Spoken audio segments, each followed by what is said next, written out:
Students, आज मैं आपके लिए लेके आया हूँ एक और नया चैप्टर क्लास 9 मैथ्स सर्कल्स, और हिंदी में इसको बोलते हैं वृत्त। तो दोनों मीडियम के लिए है, जो इंग्लिश मीडियम वाले बच्चे हैं उनके लिए भी, जो हिंदी मीडियम वाले बच्चे हैं उनके लिए भी है। क्लास 9 के लिए है। सबसे पहले क्या है, मेन टॉपिक का नाम है सर्कल्स यानी कि वृत्त। तो सर्कल क्या होता है? Circle is a locus of a point.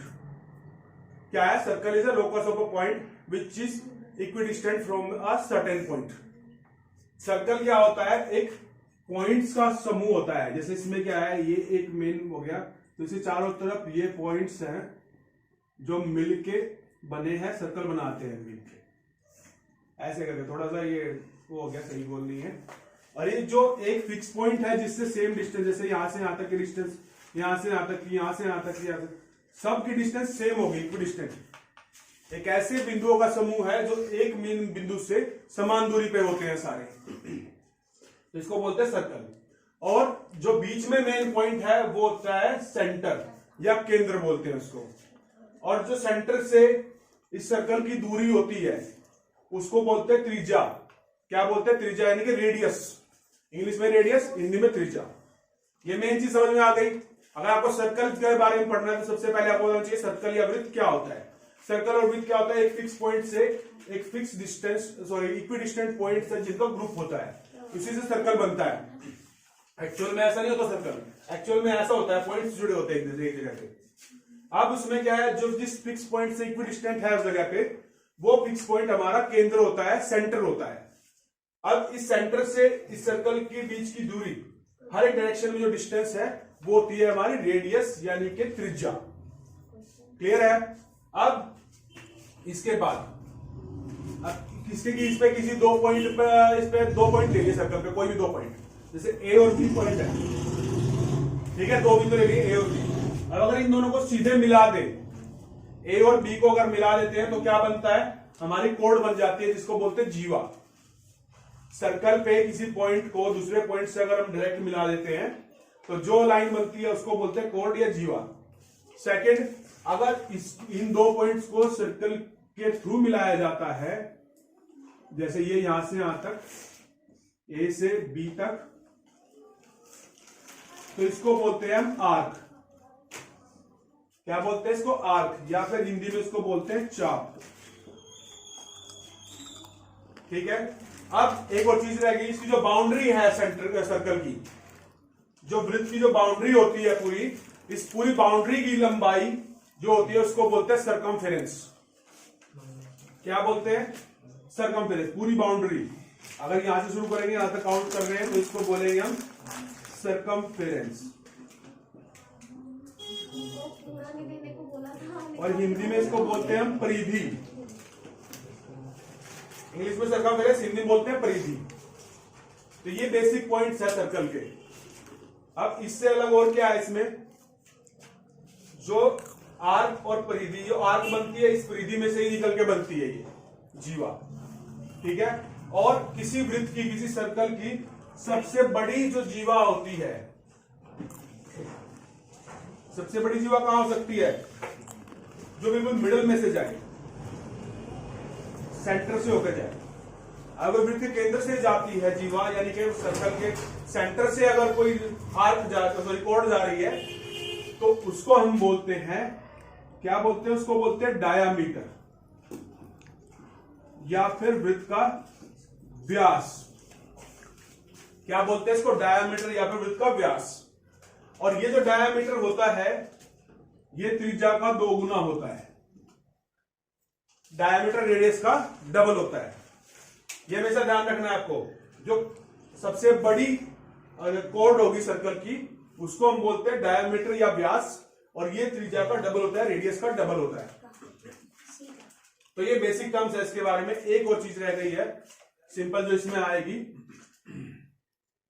अगर ये सर्कल है, अब यहां से यहां तक हमारी आर्क बन गई, यानी कि चाप बन गई। अब यहां से यहां तक जो है ये, और यहां से यहां तक भी एक चाप है, ये छोटी है, तो इसलिए इसको बोलते हैं माइनर आर्क। माइनर को हिंदी में बोलते हैं लघु।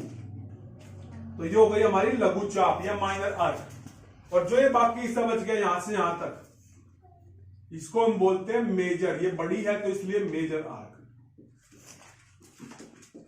इसको हिंदी बोलेंगे दीर्घ, दीर्घ चाप। ठीक है, ये आर्क के बारे में है। दो तरह की होती है, एक छोटी एक बड़ी। थ्योरम 10.1 है, प्रमेय 10.1। इसमें क्या दिया है, अब जीवा आपको समझ में आ गई है। जो कोड होती है, एक वृत्त के अंदर अगर दो समान कोड है, एक ही कोड ए बी होगी कि सी डी होगी। कंडीशन ये है कि ए बी अगर सी डी के इक्वल है,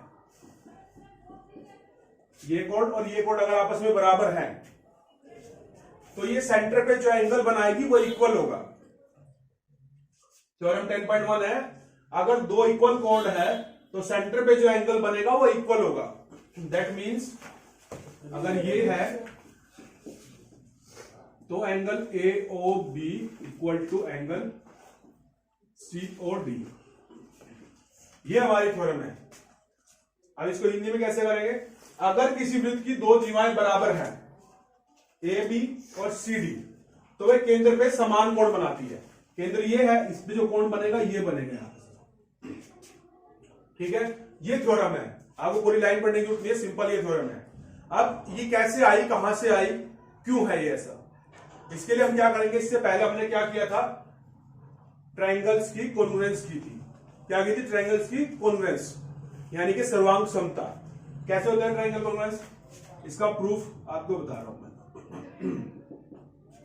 सिद्ध कैसे कर सकते हैं इसको, ये भी आता है, एग्जाम में आ सकता है कि किसी क्या कहते हैं, किसी सर्कल में अगर दो जीवाएं यानी कि अगर बराबर है, अगर दो कोड्स बराबर है, तो वो वृत्त पे सेंटर पे उसके सेम एंगल बनाएंगी। इसको प्रूव कैसे करेंगे, ले लो, in triangle A O B and triangle C O D, ये ट्रायंगल और ये ट्रायंगल। ठीक है, समझना कौन सा लेना है, इन दोनों के एंगल है तो यही ट्रायंगल लेंगे हम। अब इसमें देखो ओ ए किसके बराबर होगी, ओ सी। क्यों होगी, क्योंकि दोनों रेडियस हैं, ये भी आर है ये भी आर है, इक्वल होगी ना। दूसरा O B equal to O D, ये भी क्यों बराबर होगी, क्योंकि ये भी रेडियस है, रेडियस ऑफ द सर्कल, वृत्त की त्रिज्याएं। ये भी वृत्त की त्रिज्या है, यहां से यहां तक, यहां से यहां तक ये भी त्रिज्या है, यहां से यहां तक ये भी त्रिज्या है और यहां से यहां तक ये भी त्रिज्या है। तो दो साइड इक्वल हो गई ना, इसकी ये साइड और इसकी ये साइड, इसकी ये साइड और इसकी ये साइड। अब तीसरी साइड क्या बची, A B equal to C D. ये क्यों इक्वल है,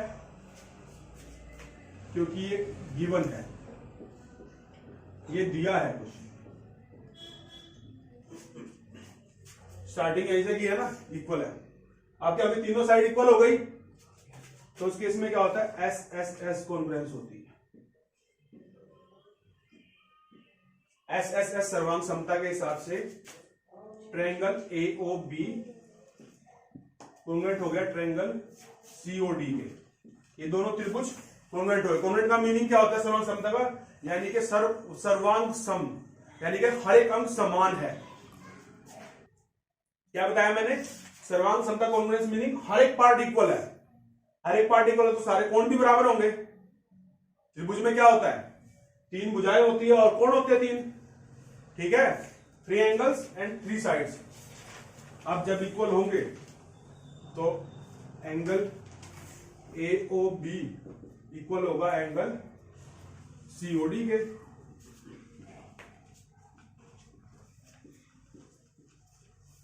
यही हमें प्रूव करना था। कहां से आए, सीपीसीटी से। ये एंगल इसके इक्वल, जब पूरा ट्रायंगल ही इक्वल है एक दूसरे के, तो ये एंगल तो इक्वल होंगे ही। ये इसका प्रूफ है। यहां पे आई थिंक सबको समझ में आ गया होगा। तो दोस्तों यहां पे हमारी थ्योरम 1 या प्रमेय 10.1 खत्म होती है। अगर आपको अच्छी लगी है, कोई पॉइंट आपको समझ में नहीं आया, रेडियस कौन सी है, त्रिज्या कौन सी है, जीवा कौन सी है, आर्क कौन सी है, या अगर इसमें कुछ भी समझ में नहीं आया है तो आप हमें कमेंट कर सकते हैं, उसमें पूछ सकते हैं, और नेक्स्ट वीडियो में हम लाएंगे नेक्स्ट थ्योरम। और अगर आपको वीडियो अच्छी लगी है तो चैनल को सब्सक्राइब करना नहीं भूलिएगा और वीडियो को लाइक कर दीजिएगा। Thank you.